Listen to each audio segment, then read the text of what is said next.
welcome back to episode number 84 of your Raise the Banner podcast. I am one of your three co-hosts as usual. Ben, did you notice I did not say let's get this bad Larry going today? You did not. You went with the B-list option of let's jump right into this.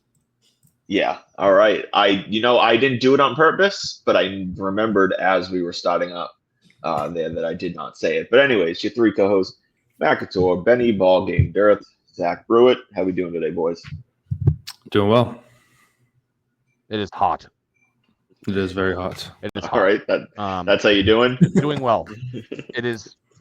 I don't know. It might be hotter than the baseball hot stove, but we'll see. I mean, so far it absolutely is, but that's where we can jump into it. We were just talking before we jumped on the air, before we jumped into it, as I said. Duran, and by Duran I mean the closer for the Minnesota Twins, is on the verge of being dealt. It's to be determined of where he gets dealt. There's a lot of noise that the LA Dodgers are in the mix. The Phillies are in the mix. The Sox are supposedly in the mix. Conversations, Mariners. Conversations seem to say that the Twins want Andrew Painter from the Phillies, who is basically their top prospect. Going off of that, what do you guys see the likelihood? I know I mentioned off the air, like maybe Arias and Garcia is like a comp for that type price tag. What do you guys see as the likelihood of someone like a Duran coming to Boston in a deal? Not very high. Yeah, I agree. I don't think the Red Sox are going to pay the premium the Twins want. I know you wanted to save the conversation for here.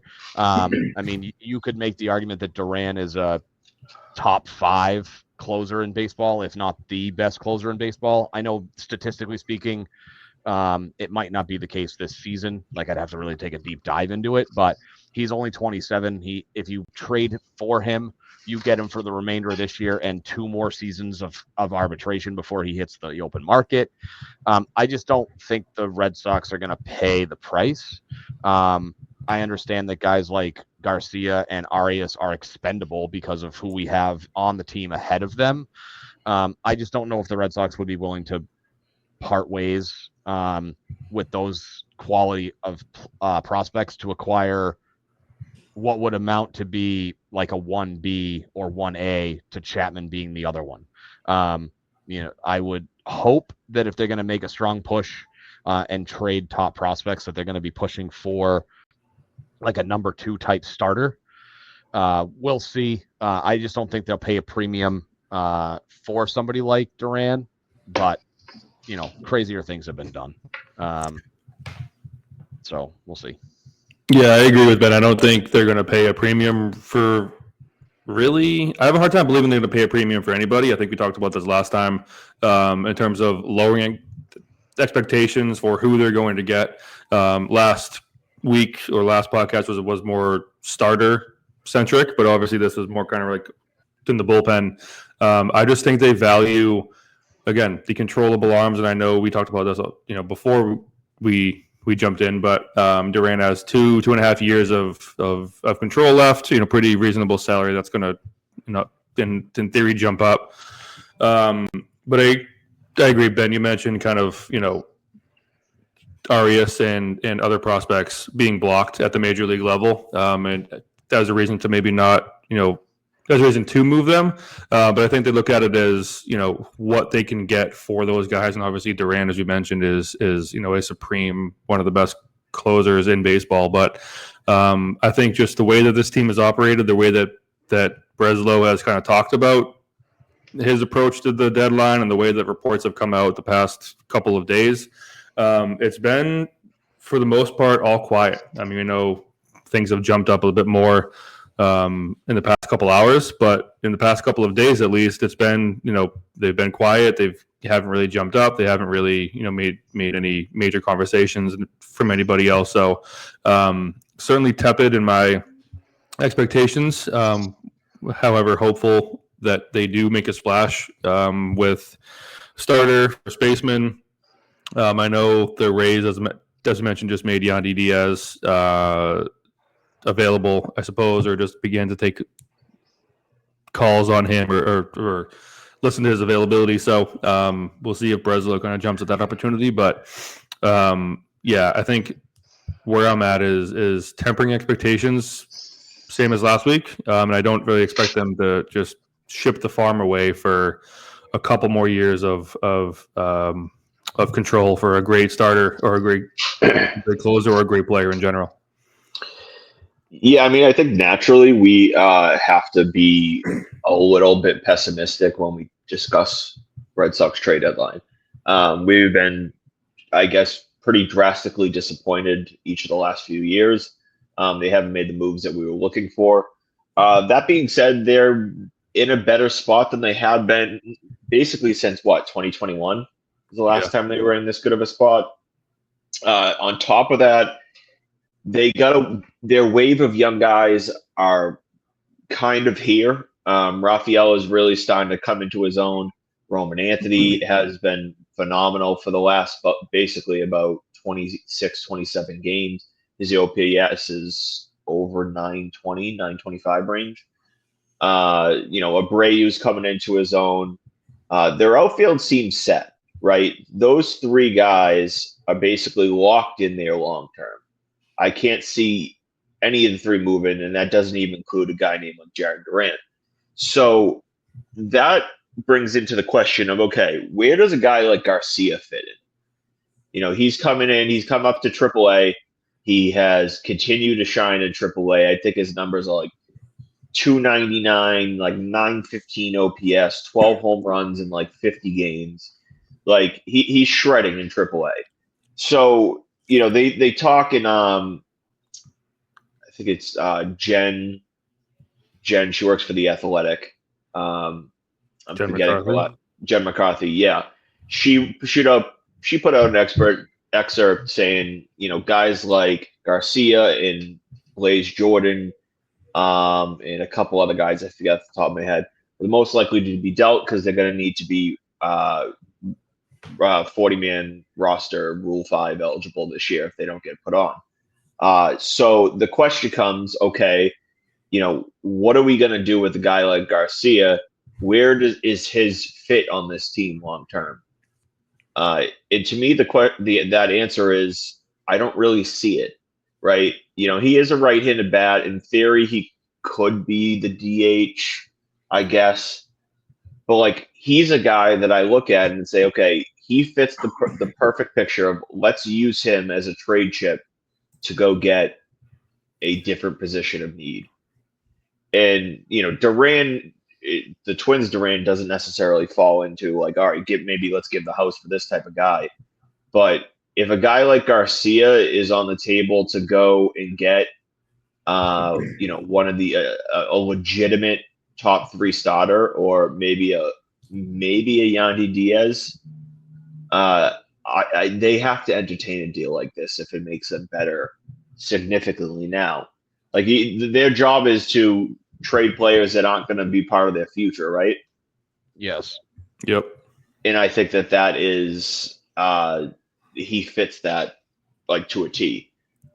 He's a guy that you may believe in, and if another team believes in him, let's jump on that and get the right return from him. Don't just sell him to sell him, but you guys get what I'm saying, obviously. No, of course you hype him up and you sell him to the right fit. I mean, this is the benefit. I always speak more negatively about the farm system, but this is the benefit of having a deep farm system, one of a plethora of the same position or similar positions, where when you don't have a path to the major leagues, you can look to trade them and look to get positions of need similar to what we're talking about now. So yes, if there is a trade to be made for whether it's a Diaz, as you mentioned, or Duran or somebody else, you absolutely make that deal, especially if it's a position that you don't have and you are looking to fill.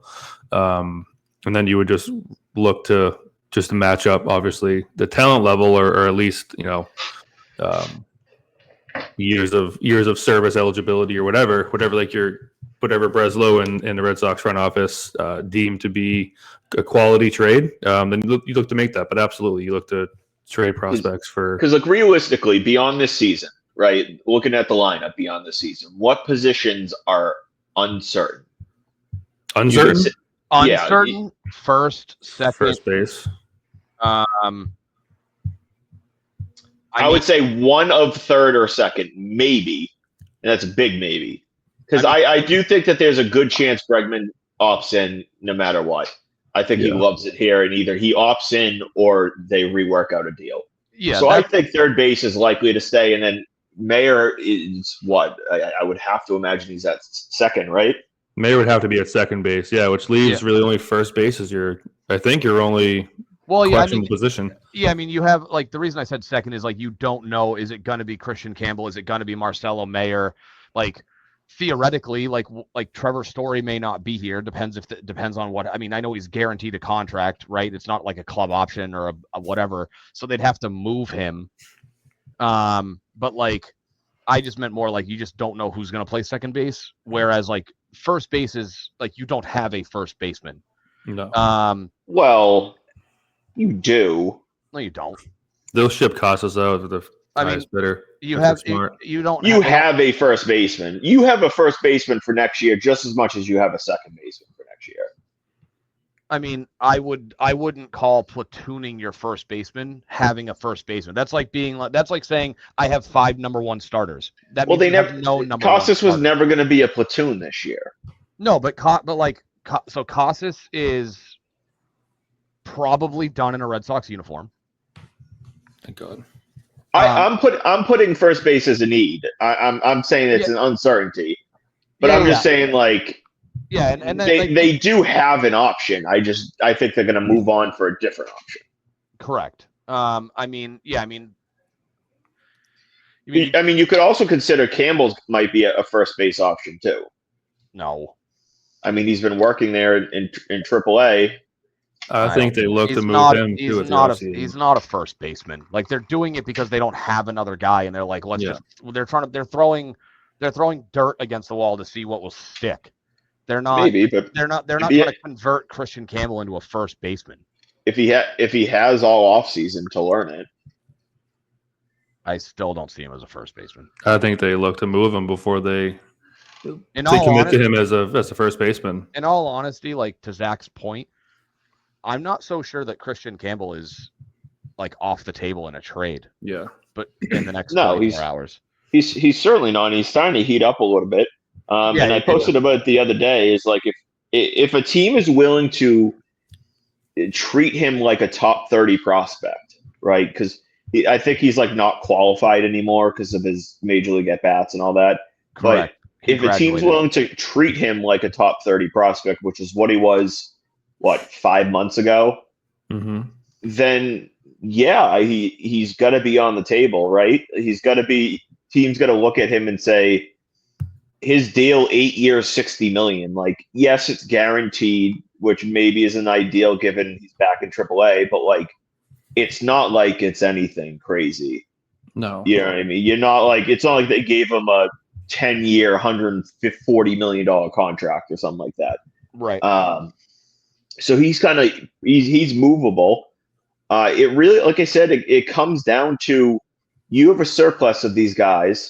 So a guy like Garcia, a guy like Blaze Jordan, I mean, you can even argue Arias. Like he's a little bit further away, so you don't know where things will be in a couple of years and all that. But like, where is his long-term fit on this team? Yeah, we have no idea.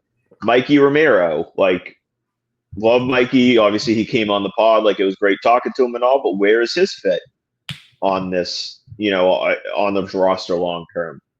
I think in their perfect world that Bregman is their third baseman for the next 3 to 4 years after this. Mayer is sitting there at second for the short term and then eventually takes over at shortstop. And then they fill in second base with whether it's like Romero, Arias, something like that down the road. But they have the pieces to move right now and make this team like notably better without sacrificing their long-term potential in future. Yeah, like A guy like 100%. and I was gonna say if they can find the right piece or pieces, like guys that I could see them, I shouldn't say expect, but could see them moving, right? Like you have Arias, who really doesn't have a long-term spot. Garcia, we already talked about. Like Peyton Tolley is probably the only guy that I'm not moving, unless somebody is like, oh well, if they get stupid with an offer and they're like, hey, like we really love Peyton Tolley and they're willing to give up a legitimate younger control. Joe Ryan type of like the only way I'm moving Tolley is if it's for a pitcher that you're going to have control of for the next like 2 to 3 at minimum another 2 years after this. Yeah, type of player. Yeah, and like the other guys that come to mind, like they got James Tibbs in the Devers trade. So like he's obviously a trade chip. He's probably a year or so away, but he has no long-term future here. I mean, you can go down the list like Cespedes, like Blaze Jordan probably doesn't have really a spot unless he's their potential. Like, okay, we're moving on from Tristan Casas, and maybe Blaze Jordan is our future first baseman. Like, unless that's the plan. Like, and those guys are solid, high ceiling guys that should be able to land you a legitimate something, whether you want to move them for pitching or hitting. Like, obviously we just talked about like first base is a huge need. So, like I know we've talked to Yandy Diaz. I think he has 2 more years of control beyond 2027 is a club option. But so I proposed Diaz in a mock this morning, and Live Chat said it's not going to be enough. It was basically Garcia and Blaze for Diaz. There was like a minor prospect swap in the back end on each end, but like that was the core of it. And he said it's not even going to be close to enough. I mean, that's tricky to say because, like, yes, Yandy Diaz is good, but he'll be 34 next year, and it's a club option for 2026. So, like, I don't think they're going to give up, some of their higher end guys for somebody who isn't guaranteed to be here next season. Now, granted, they have the power to control where Yandy Diaz goes because it's a club option. It's not a player option, which is the closest thing to a guaranteed piece of a contract. But I don't know as if they would really want to move it, but like there's no reason that those 2 prospects shouldn't get you Yandy Diaz when he's only under control for 1 more guaranteed season. And I think it should. I think it absolutely should. And he's old. That's why the prospect swap at the end was like a slightly benefit to the Sox, in my opinion. Well, just kind of ranking wise, it's not like I'm some Rays scout expert, but like you're talking about a guy like Garcia who, in his argument, was like, I don't think teams around the league are as high on Garcia. I'm kind of like, why not? He's 22. He's shredded for the last year and a half. He's shredding AAA. He's been seen as a top 100 prospect now for the last few months. Like, why is he not like viewed that highly? And then you toss in a guy like Blaze Jordan, who, he's not some high end prospect, but he's performing pretty well in AAA right now. Like, yeah, he has a potential to be a major league first baseman. Yeah, there's a little boom or bust with Jordan. Absolutely. And so when I look at that, you're like, all right, like, like you said, Yandy Diaz is pretty good, but he's 34 with 1 more year of control, and it's not even like it's dirt. It's not like it's like arbitration cheap control. I mean, for a guy like him, it might as well be. He's making $10 million. Yeah, no, I mean, it's cheap for him overall, but it's like, I don't understand a guy like that. Like, why is he going to command some type of major contract? Because nobody, even for Diaz after next year, is going to want to give him more than like a 2-year deal. Right. No one's given 35-year-old Yandy Diaz like a 6-year deal. Of course not. And he's probably going to have to transition to DH. just because of his age. Like his body's going to start breaking down. Like I know that he's been a good first baseman this year. But a good first baseman at 33 is not the same as a 35-year-old guy on a contract. No, of course not. So he's eventually going to break down. I mean, I just wonder, like my concern is the report from Chris Cotillo via, I think it was Jeff Passan, basically hinted at the fact that the Sox weren't really interested in acquiring they already have an ace, but a top of the rotation type guy, and that they were really just looking to add somebody to the back end of the rotation. And I don't know if that's just the market. It kind of feels like it. Like there's no, and I don't know. I know it doesn't happen every year, but there's no there's no buzz around a ton of big names this year. Like sometimes you will see. So I just wonder if like the market's just not really hot to a point where there's not a ton of guys out there, so the demand for certain guys is a lot higher, which is why the Twins told Philly, we want Andrew Painter, because they know that they're like, well, there's not a ton of top bullpen arms. Somebody will make us an offer for a legitimate, with a legitimate return. I just wonder if the market is kind of dictating them being like, we'll make a couple of moves, but we're not going to overextend ourselves for the sake of making a trade, which you don't want to do. So it's like I kind of ride the fence on that because you want them to make the move because apparently they've told teams that like Chapman's not on the block. So it's like, okay, you're not selling off your pieces that would yield a return. So you're basically telling teams that you're buying. But then the vibe you're giving off is that like you'd be fine with acquiring like a Charlie Morton type number 5 starter. Like those two things don't add up. It just feels like the market is weird this year and they're just not willing to overextend themselves. Well, it's a catch-22 because it feels like you're right, Ben and Matt, you said this before, but it feels like, they're into it. They're going to, they're all in terms of making the playoffs. They're in a playoff position for the first time in 2021. So breaking news. Johan Duran is going to the Philadelphia Phillies. Shocker. Son of a Dave Dombrowski once again gets his guy. But Ken it feels like and Carabas retweeted Rosenthal. I'll see if I can get the details on the trade. Yeah, I'm on BR walk-off now. Rosenthal's got it. So if you want to follow Rosenthal's X account, I've got MLB trade rumors popped up. Because they'll just post. No, I don't see any. Yeah, there's been no. Yeah, just Rosenthal tweeted that they're making the deal, but I don't see details. I'll see if I can make some up. So go ahead.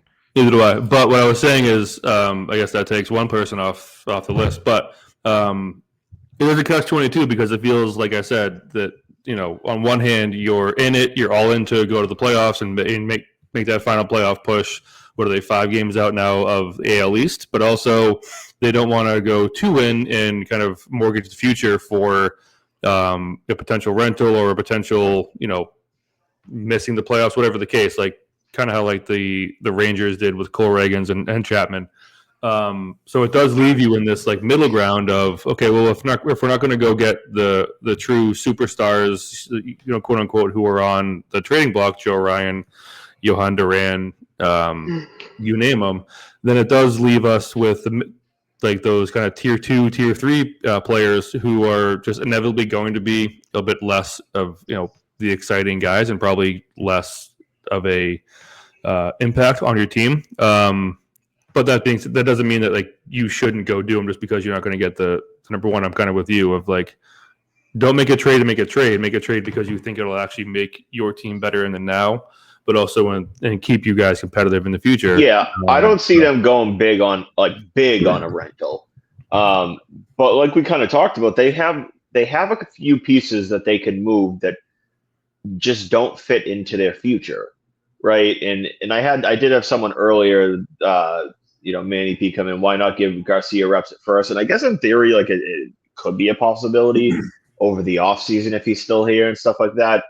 But they have the option to move a guy like Garcia, move a guy like Blaze Jordan, maybe a guy like Mikey Romero that can get you a legitimate piece for now and in the future.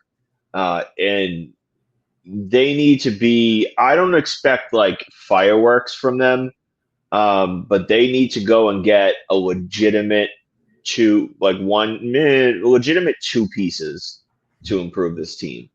Whether that's a more prominent right-handed bat at first base, whether that is a number like a Michael Walker type of pitcher from the Royals, whether that's a couple good bullpen arms. Well, I don't want just bullpen, but like a bullpen arm, or maybe a lower end option is improve on Connor Wong, who conveniently got a couple hits today. Granted, one of them was like a dinky ass blooper that fell in no man's land along the first baseline. But they have the assets to go and get it. So when you look around the market, Ben, like you said, there's not a lot like names being thrown out there. I will say the whole rumor mill has been rather quiet for the most part over the last few days. Not a ton of news getting pushed out, not a ton of rumors getting pushed out. So, that could be part of it. And I know I forget who it was, someone reported that like they're not hearing anything from the Red Sox. Like it's like dead silent. They're not really talking, giving any leaks or anything like that, which could be a good thing. But they need to make some type of move, at least one move that says we're going for it, right? Yeah. And if it's we add Charlie Morton and some like sixth inning reliever that has like a low 4 ERA, like those aren't the type of moves. No, those are the type of moves they made last year. Yeah, there has to be at least one like this is a piece that is absolutely going to help. And I would take and that could be like a Michael Walker. Like he's a guy that I vouched a lot for last week. Like that isn't going to be a fireworks type move, but like that's a legitimate move to help this team win. Because Michael Walker could be your fourth starter in a playoff series, right? If you need to go 4 starters deep. Yeah. Michael Walker could be a high-end playoff multi-inning reliever type of thing. Yeah. Or you could turn in there's I forget his last name. I'm having a mind blank. He's actually a Twins reliever. His first name's Brock something. He's a reliever that's been performing very well. That again could be moved too, and probably for like a fourth of the price of Duran. That would be a legitimate Brock Stewart. Yeah. He's a guy that would be a legitimate add to their bullpen that I would like to see.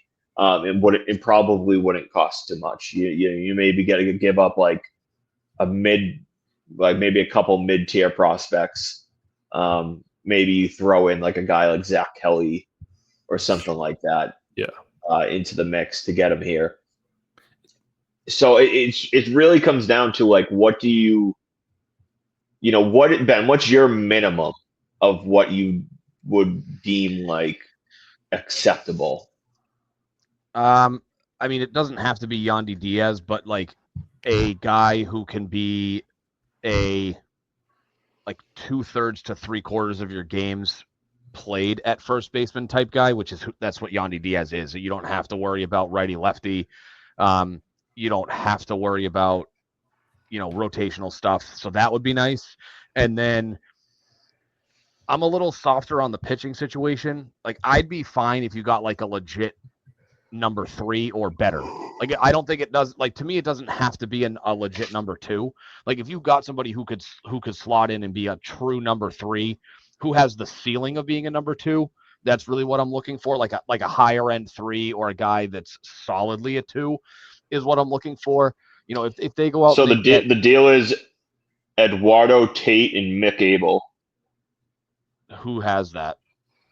Bob Nightingale. Oh, and Buster Olney has it too. All right, hold on one second. Let's see. Mick Abel, I know. Eduardo Tate is their 4th ranked prospect, a catcher,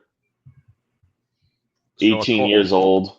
So and Mick Abel has he made his debut? Yeah. He has 25 innings this year. Former first round pick. I don't know what site you're on. I just have MLB prospects, but yeah, Tate is their 4th and Abel is their 6th. Yeah, that's what I just pulled up real quick.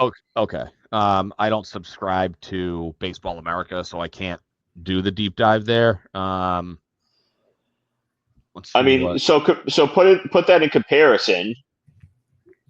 4 and 6, we're talking like Brandon Clark and Connor Lee early. Well, I mean, I would say you probably or James Tibbs. I mean, I would say and it really depends on obviously the number 4 Phillies prospect and the Red Sox number 4 prospect are not equal necessarily. And it really depends. So for example, Sox prospects has Tyson Witherspoon and Brandon Clark as their 4th and 6th ranked prospects. But I would say that, you in order to get, you probably would have had to do Arias and Garcia. You probably would have had to go a little bit better.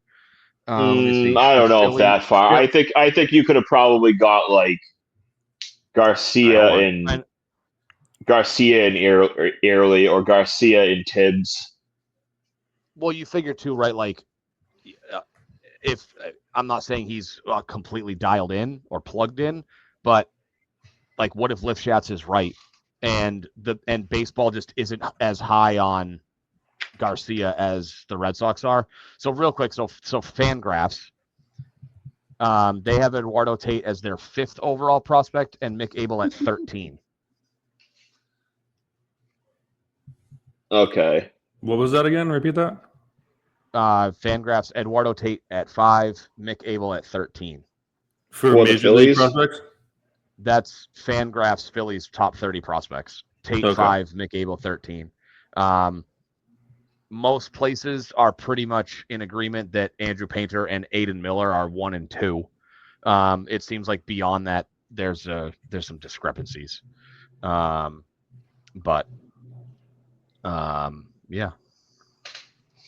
I mean, yeah. That's our conversation. It's like a top 5 prospect in your system and a top 8 prospect in your system, roughly. Yeah. From a conversation before, if we're offering up or if we're being asked about a position of a surplus, outfield, for example, you mentioned James Tibbs.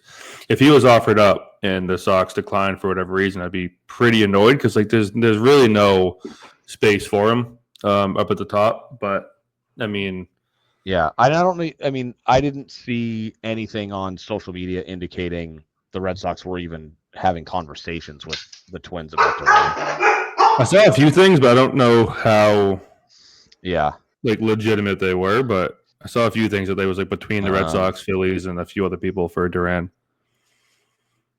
Okay, I'd the Mariners jumped in the mix. I didn't hear that the Red Sox were involved with Duran. I mean it's possible. I didn't. Heyman like a couple probably during the Sox game made the comments of that it was Phillies and Sox were the 2 names he specifically mentioned. Yeah. All right. And Dustin comes in and says, Kelly or Gallen or Keller. I think Merrill Kelly is a very legitimate option for them. And he hasn't been talked enough here.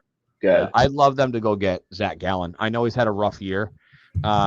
Real quick, just to add to this. So according to MLB prospects, so this I don't know if this is considered MLB pipeline, but in the MLB prospects top 100, Tate is 56 and Abel is 92. So it cost 2 top 100s with one guy being a fringe top 50. That seems like a stretch. I mean, Abel's a top 100, and then in other spots, he's not even in the top 10 of their system. I mean, I'd have to see where does. Let me see if Fangraphs does a general. You just said Fangraphs has them 13th. There's no way there's 13 Phillies prospects in the top 100. No, I mean, I would assume not. I just want to see where does Fangraphs have Tate in their top 100?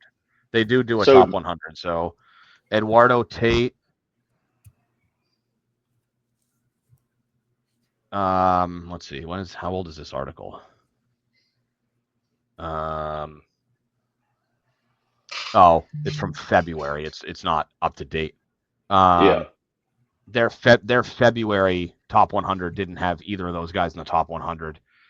So, but yeah, so according to MLB.com's Prospect Watch, they traded a fringe top 50 and then another top 100 guy. So let's just go off of that list.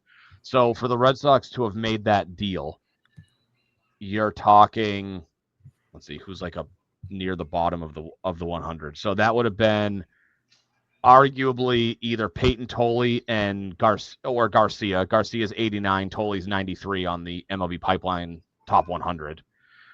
But then they don't have a fringe top 50 prospect. The closest prospect they have anywhere to the 50s is Arias at 33.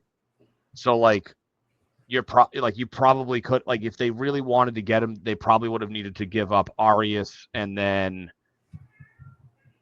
somebody just outside the top 100, which would be could be like Luis Perales, Brandon Clark, Connolly Early, like somebody in that category, James Tibbs, Blaze Jordan, like somebody in that realm, because Arias is a lot higher on most top lists versus Eduardo Tate. So they wouldn't have had to have give up like another top 100 guy. That feels doable. Like I said, I mean, it depends on where you view Arias playing. If you want to throw him into the mix for second base, obviously there's no room for Garcia. So now you're getting into the conversation of, is Garcia worth Duran, or Garcia and something worth Duran? But certainly that feels like a very doable trade from a availability and room at the major league level standpoint. Yep. Yeah. So I mean, back to the Sox. Like I know that he's had a rough year. I would love if they could get their hands on Zach Gallen. He's got, I have to double check. I know he's got a few. He's not just a rental. He does have some years of control. He's not that far removed from, I don't know if he won the Cy Young, but he was a top 3 Cy Young award winner within the last year or two. So actually, no, Zach Gallen's in his last year of arbitration. So Zach Gallen, I thought he had at least 1 year left. He is a free agent next year. So you can probably scratch Zach Gallen because apparently the Red Sox do not have interest in rental arms. Well, so is Merrill Kelly. Is also a rental. Yeah, he's on the club, but so is Charlie Moore. And I think that they'll dabble in a rental arm. It's just like they're not going to dabble and give up the farm on a guy like that. You know what I mean? Yeah. No, I mean, if I had a handshake agreement with Zach Gallen on a, market value contract that he would just sign an extension, then I'd be more willing to move bigger pieces. I don't know if I would necessarily want. I don't know. I mean, and I don't think he would cost much. Like Merrill Kelly is going to be 37 next year, and he's a free agent. So, like, he's probably going to be a guy that goes to like a New York Yankees or trying to think of some of the other teams. Like, the Mariners don't need pitching. Like maybe he goes to the Cubs, or a team that's on the trying to make a push for a division title. That's while they're a wild card team now, they're just on the outside looking in for a division. Like Merrill Kelly's not signing an extension. He's not a guy at his age that you would give up a ton for unless you're willing to give up a little bit because you want to win now because you're knocking on the door. Just feels odd. The whole market just feels odd. The market's a little quieter than I would say the average trade deadline. Like there's just not a lot of people talking in terms of like, oh, this guy's available, this guy's available. We've heard at least a little bit, but not a ton of like all the names that I think that there is going to be some surprise names dealt over the next, what is this, 24 hours? When is the deadline? Tomorrow? Tomorrow at 4? 6 p.m. I think. It's a Yeah. later deadline. They moved it back to 6, so we're just inside of 24 hours at this Yeah. point. So, side note: the Giants' record since Devers trade is worse than the MLB, and their runs per game is worse than the MLB. That's interesting. Isn't he hitting like 0.77 or something like that too? Yeah, he's been Horrible. pretty shitty. Hell yeah. Yeah, he's been pretty shitty so far since they go there. But yeah, I mean, in terms of like the Sox, it's tough to get into the relievers too much and like going down that realm. But in terms of starters, again, like I go back to a guy like Michael Walker that makes a lot of sense for them. I know they have supposedly checked in on like Edward Cabrera, Sandy Alcantara, what is it? Alcantara, I think. Alcantara, whatever, how to properly say it. You know, I don't necessarily view starter as like as pressing as they seem to. I do want them to add one, but at the same time, you know, there's only a few like legitimate holes, right? So it's first base.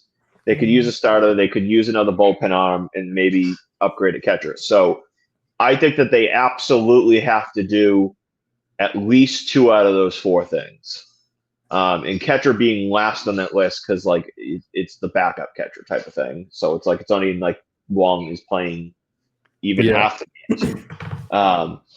But they have to do a minimum of 2 out of those 4 things.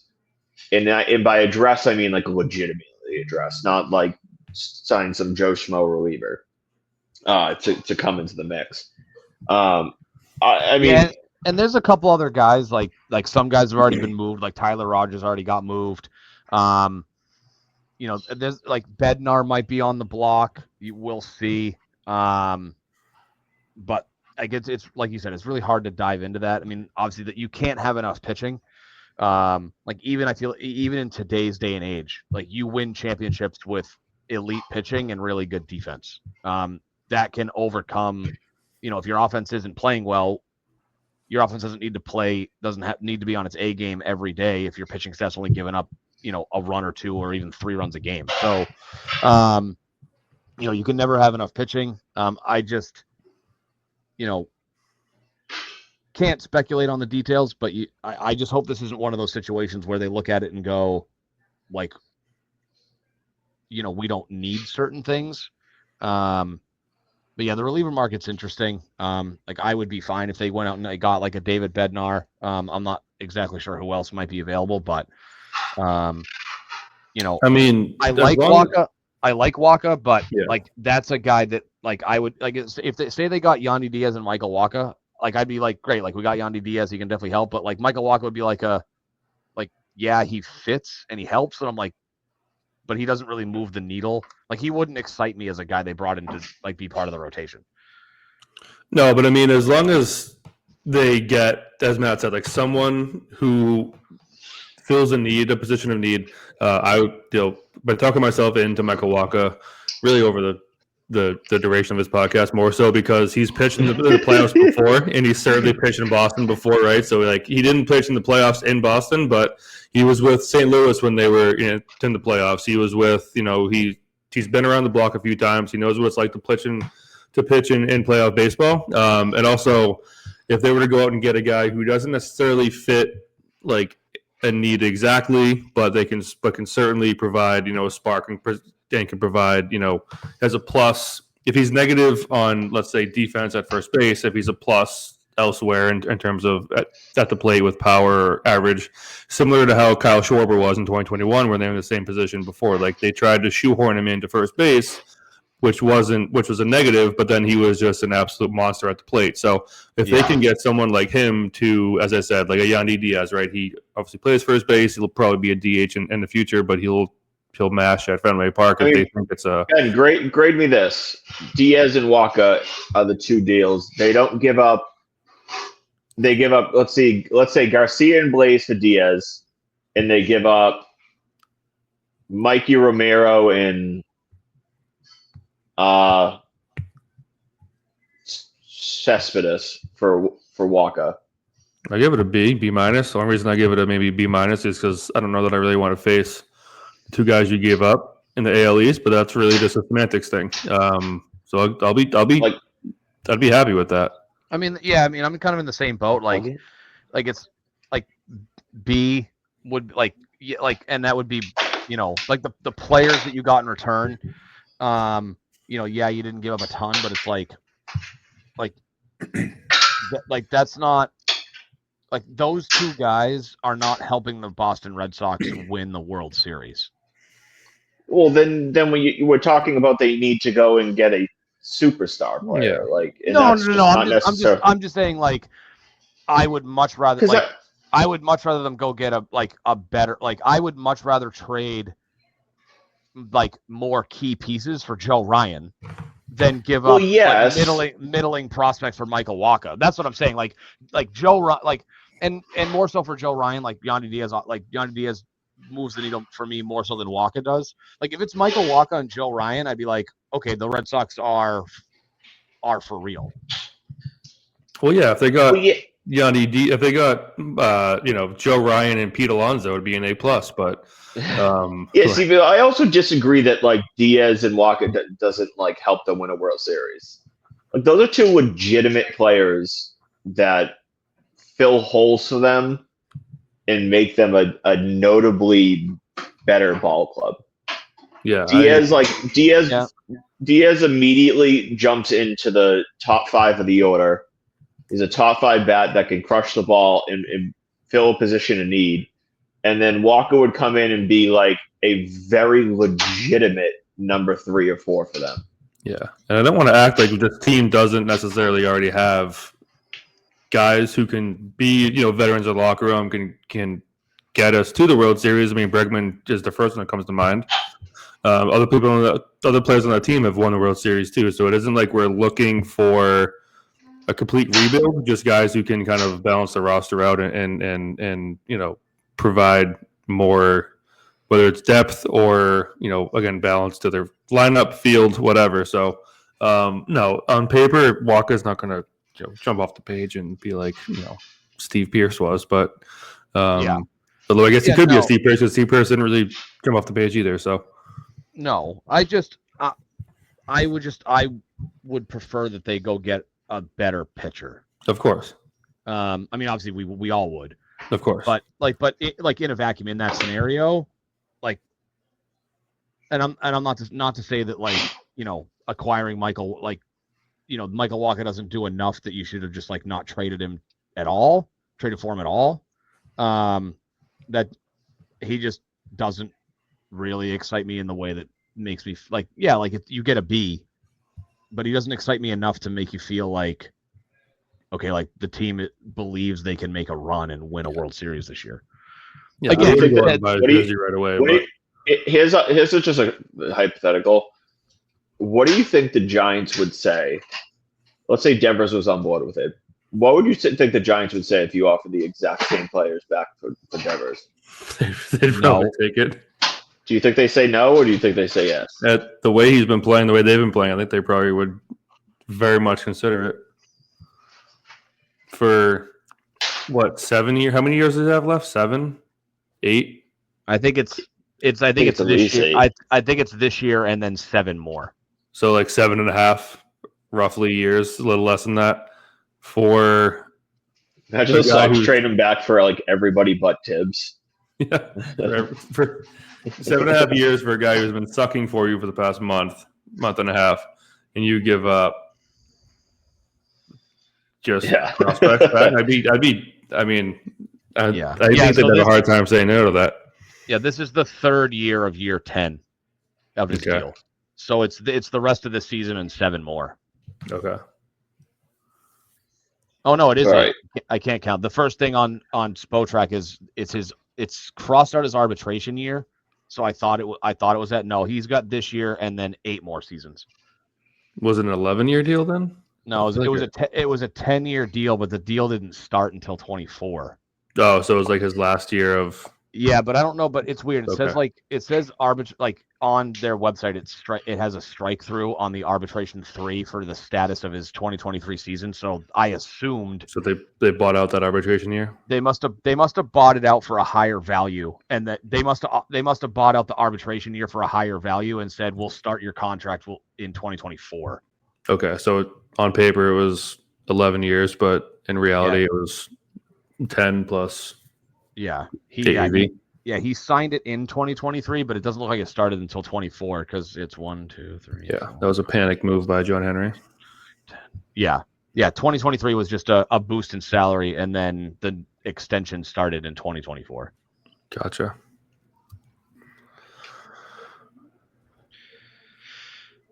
Yeah, I'll be curious to see how the next 23 hours and 4 minutes goes.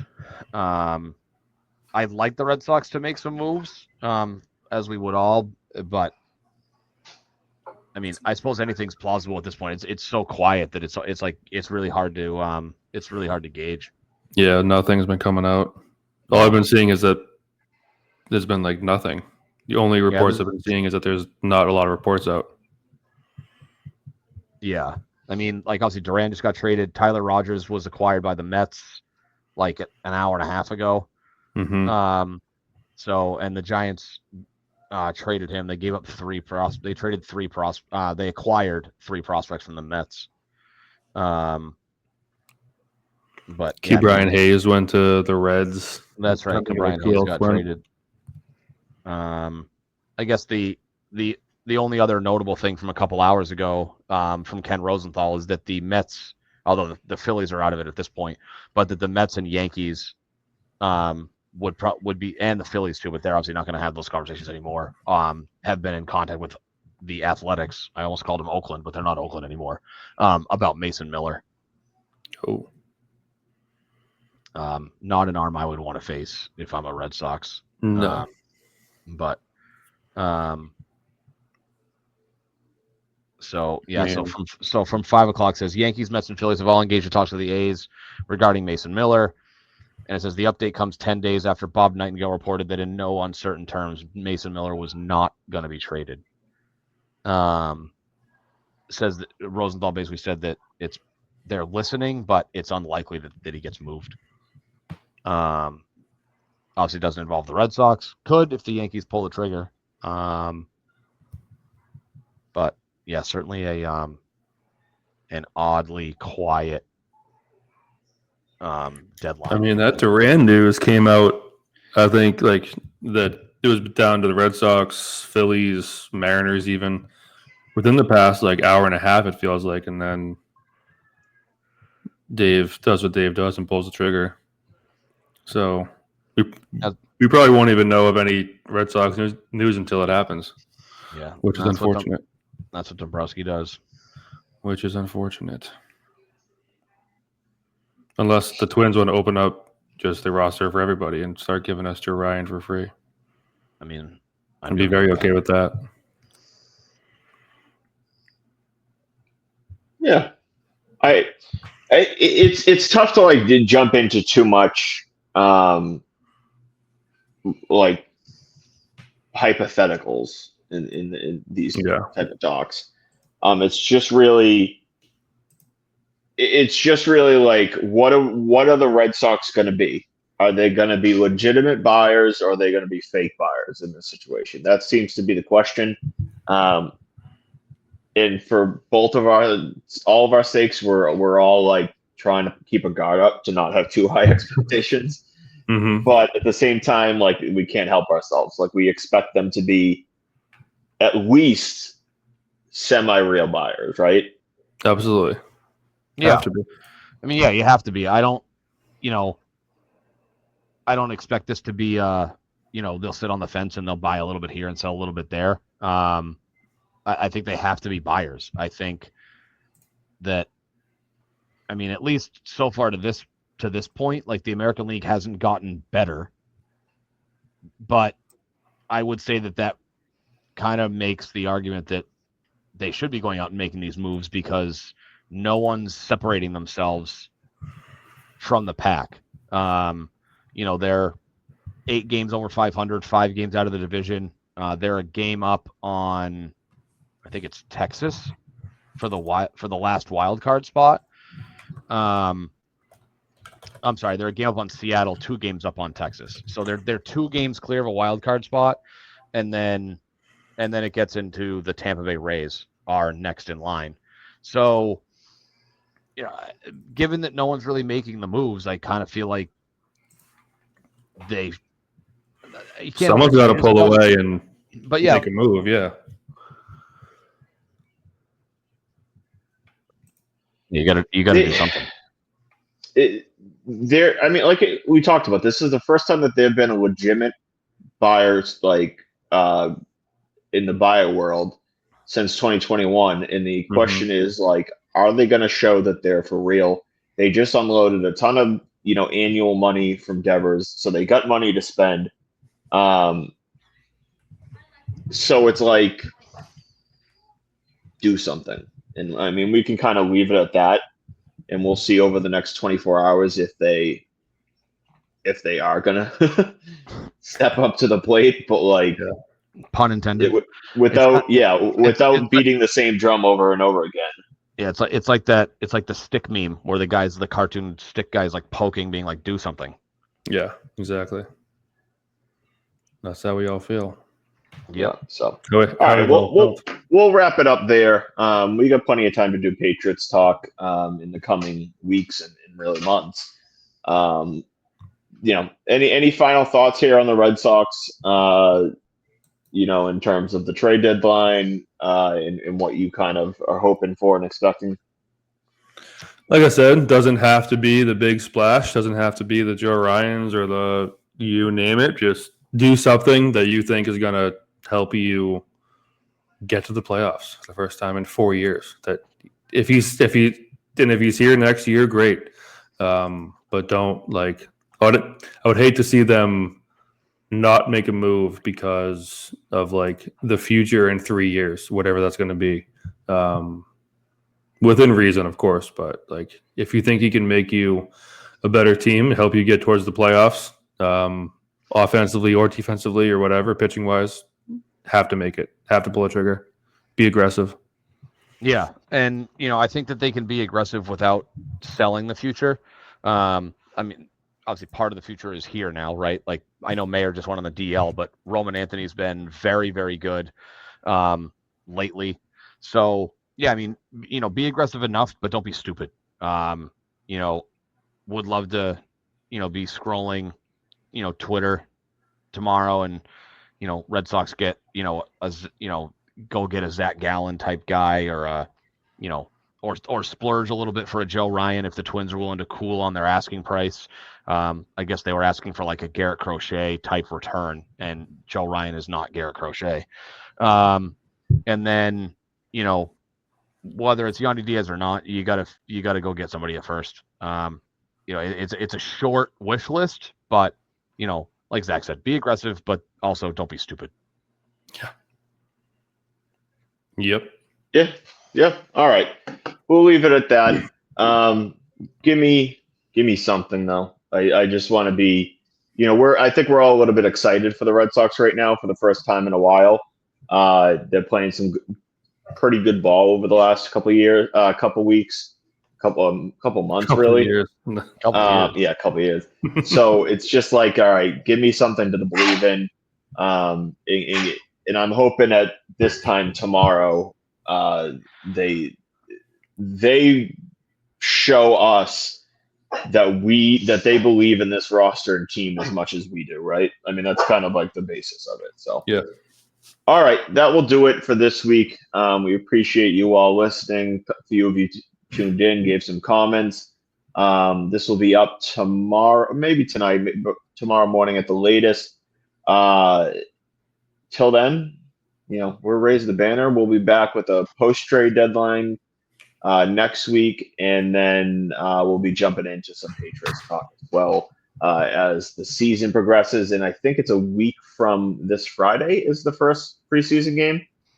A lot of shaping up in training in camp. general or for the Patriots?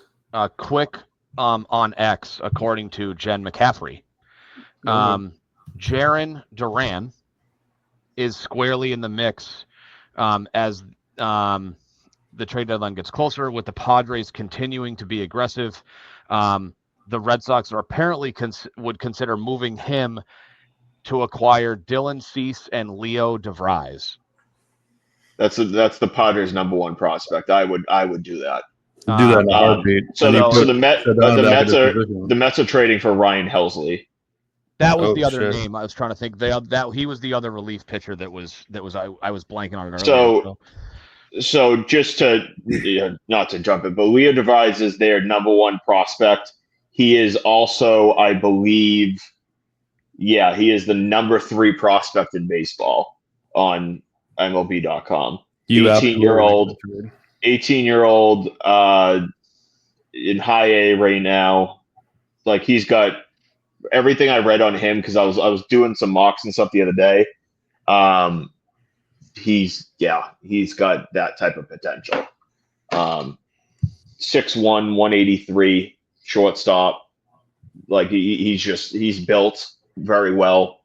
He's got like legitimate power, legitimate fielder, legitimate arm. He's just a stud prospect. But if they could do something like that, oh man, it would hurt trading Duran, but I would consider it. But all right, until next week, we'll raise the banner. Goodbye. Please make a trade. For the love of God, do something. Do something. Please.